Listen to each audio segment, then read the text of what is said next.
Good evening and welcome to Newsnight. My name is Charles Odongtho, and with me, of course, the old man of the clan is right here.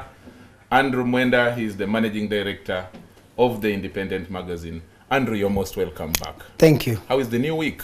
You can clearly see I'm just driven from the airport directed to the studio. Where were you coming from?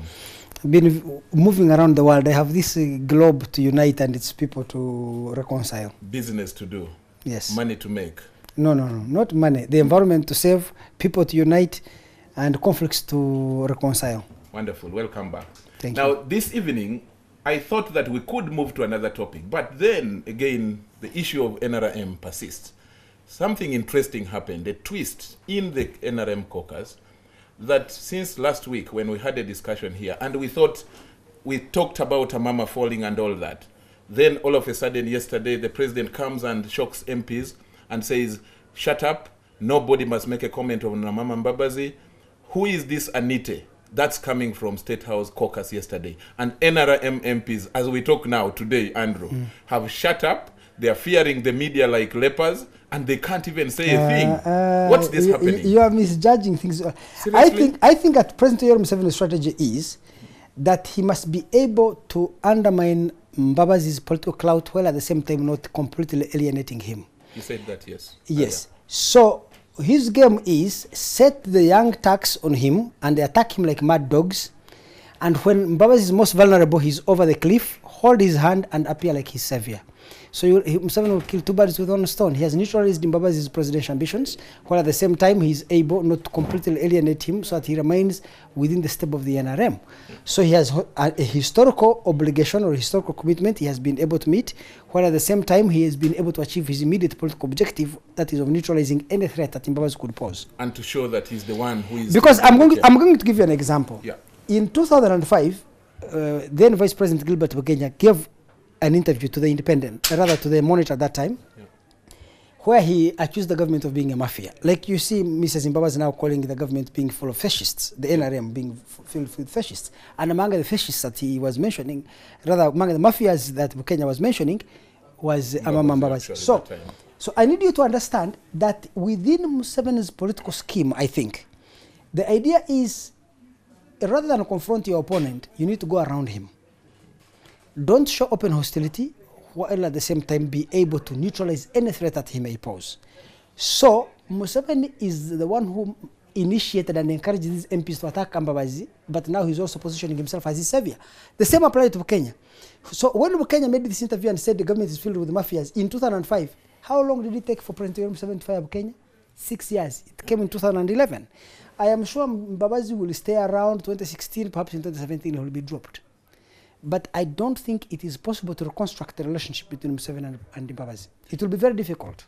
It's possible, but difficult. Then there is something that came up that he warned. And actually, I am told in the meeting there at State House, he's told, I think, the Minister for Information, Rose Namayanja, that these media people, they are actually more infiltrated than even the politicians, the politics and all that. They are dangerous.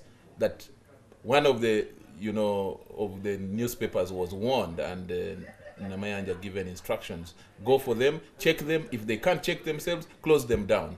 That is the red paper. Why are you not mentioning the concerned newspaper? You are the person to do the mentioning. Me, okay. I just tip. So let me tell you this. Yeah. I think that if I was in President Yoweri Museveni's shoes, I would also not trust the media.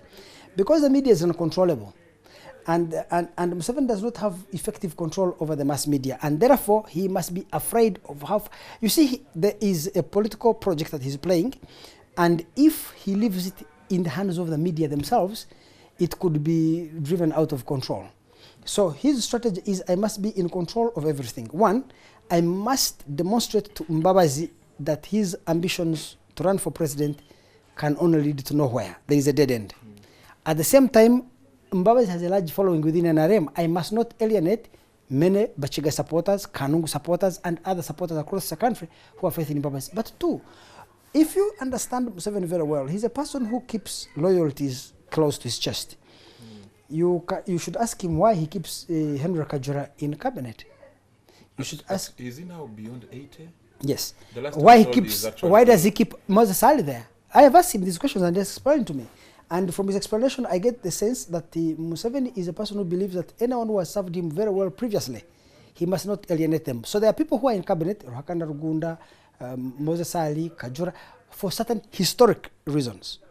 Then there are people who are in cabinet because they serve immediate political interests, like they have large constituencies and they represent either Muslims, Catholics, Baganda, Batoro, Alur, whatever it is. Then he has interests that he wants to win over, which were perhaps difficult, that now he wants to win over. He will bring on people like that. So there are a number of considerations he makes. Mbabazi represents a particular historical constituency. Mbabazi made a great contribution to the revival of the Fronasa in the early 1970s. He has made a contribution. Let me cut it there with some information that actually was very interesting. I'm told when some of the lady ministers, these junior ministers, were heckling and jumping around and abusing Mbabazi and calling him a disgrace, Museveni at one point called for one of his old diaries of 1974 and said, this is how far back we go with Mbabazi, and therefore you don't deserve to treat him like this. Treat him with some dignity. Yes, but isn't that political brinkmanship?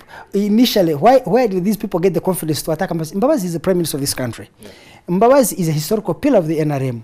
Mbabazi is secretary general of the NRM, popularly elected. Yeah. And you had the ordinary youth, full members of parliament, attacking him and insulting him and literally reading the right act. Who encouraged them to do that? Museveni may not have said, go do it, but he created an environment in which they had to humiliate Mbabazi.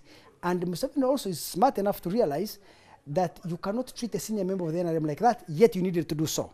So he must at the same time let the dogs loose on Mbabazi and at the same time appear as the savior of Mbabazi. I think that is Museveni at his best when he's playing what you would call political brinkmanship. Andrew, there is something that... Eat your cake and continue to have it. You still have it with you, but yes. You're eating it, so it doesn't get finished. And I think that Mbabazi will be grateful if he is naive enough, he will be grateful that the president saved him. I don't think he's the type who is naive, actually. Exactly, because if he reads through the lines, he will say, why did it get...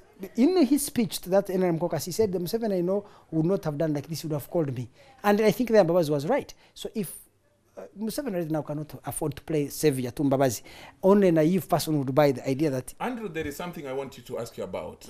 You know, this thing of prejudices, holding on to prejudices, and throughout this fight, especially the last 2-3 weeks, there is something that has played like the politics of Kenya, you know, politics of maybe one family fighting the other and all that. What has come up over the weekend is, who do you see defending Mbabazi? Hope Mwesige, the sister-in-law. Who do you think defending Mbabazi? It is Jacqueline. And then I have talked to many ministers in parliament, especially these last 3-4 days, MPs, and they say it seems Uganda must be, you know, getting to a level where we should start talking about this thing. Is this, you know, a kind of family fight or through politics? Is it related to Kenyan type of politics? You cannot separate families from politics. You can clearly see in American elections, in the last presidential election, the person who had to give a speech about Obama, the person at the Democratic National Convention, was his wife. Michelle Obama, yes. Michelle Obama, because she knows him very well. So I was not surprised that Jacqueline Mbabazi came blazing as she did. Hope Mwesige does not have much love lost between her and Mrs. Janet Museveni. Even Jacqueline Mbabazi doesn't have much love lost between her and Mrs. Janet Museveni. So there will be, I'm sure, at the family level, some level of clash, and that is natural. That is natural. What would you expect Mbabazi's wife to do? In any case, many people are arguing that Mbabazi's wife is the one who is most ambitious. I think she's desperate to be first lady, and she's feeling that she's growing too old without becoming first lady, one of the reasons why she's fighting. But to come back to the politics inside NRM, I think that Museveni has played his card very well, depending on how others take it, because he has been able to achieve his objective of neutralizing Mbabazi as a threat. And remember that Museveni did not need to have Mbabazi as a threat 100%. He needed to, even if there was a 5% chance that Mbabazi poses a threat.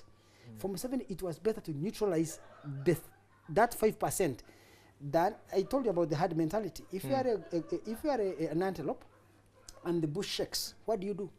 You must always run away. You must run. And then tell what is there. Yes, because it could be because of the wind, or it could be because of a lion. Now, assuming it is the wind, you can always run away and come back and eat the grass. But if there is a lion there, even a 1% risk that there is a lion there, If you don't run and the others run away, the lion will eat you. So it's always better to run because the bush has shaken. And for Museveni, it's better always to be on the offensive. Now, what they decided in the meeting yesterday, the way forward is that they are supposed to leave the MPs, NRM MPs are supposed to go to the constituencies to, what did they call it? To detoxicate the toxins. Yes. And do you know the interesting thing? The person who was taking the notes at the caucus was Mbabazi, the person that the NRM MPs are supposedly supposed to go and detoxicate, whose message they're supposed to detoxicate. What do you think is going to be their agenda? They're going on the 20th of this month for 2 weeks. So it is part of the 6 resolutions that they passed in the meeting at State House. One, that MPs should go up to sub-county level to explain to NRM members, one, that there are no two leaders in NRM, there is only one, and two, that there is no challenge to President Yoweri Museveni. All that is to neutralize Museveni, and rather Mbabazi. And then Mbabazi is the same person who was supposed, as Secretary General, he's supposed to take the notes, of course. So Mbabazi is a participant in a political process that is aimed at his own neutralization. The last thing is, all the young Turks that we have been talking about were, you know, not around systematically. Omona, Ogwang, Anite, who else? All of them were not around in the meeting yesterday. And I'm told that the president tried to threaten Anite through a statement. I can tell you this. I think that in the next cabinet reshuffle, we are going to see many of these young Turks take positions of responsibility. Why? Because they have served President Yoweri Museveni's interest very well. President Yoweri Museveni felt that there was a threat coming from Mbabazi. Mbabazi was, why has he used the caucus anyway and not the NEC? Because Museveni was not sure that he can have sufficient votes in the NEC.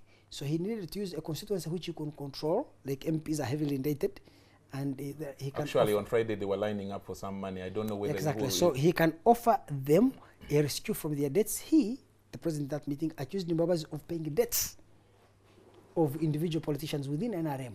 So he himself will clear some of their debts, appoint them to ministerial positions, and then in exchange he will secure their loyalty. Now, the next stage is to neutralize other NEC members who are not MPs. You know, NEC is about 500 people, of whom about 245 are from NRM. So there's another about 255. Those 255, he's going to win them over. By the time any NEC meeting takes place, Mbabazi, who thought he could use NEC to launch his own presidential ambition, will have been completely devastated. Well, thank you so much. That was Andrew Mwenda on Newsnight. Old man of the clan. Old man of the clan. Old man of the clan. Never forget that. Never telling us what the clan is. But all the clans of Africa form a clan. Let me hand you back to Maurice Mugisha with the news.